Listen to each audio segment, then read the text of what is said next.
In this video, I'll show you how to build funnel for online courses in ClickFunnels so you can attract students and scale your sales.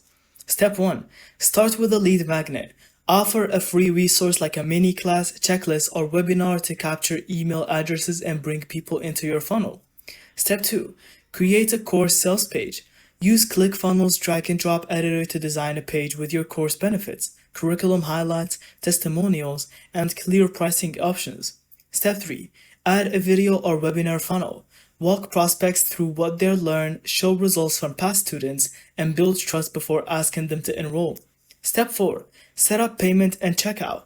Integrate Stripe, PayPal, or ClickFunnels payments so students can enroll seamlessly. Add an order bump for extras like templates or a bonus module. Step 5. Automate follow-ups. If someone doesn't buy, use ClickFunnels automation email to send reminders, discount, or success stories to bring them back. And that's how you build a profitable online course funnel in ClickFunnels.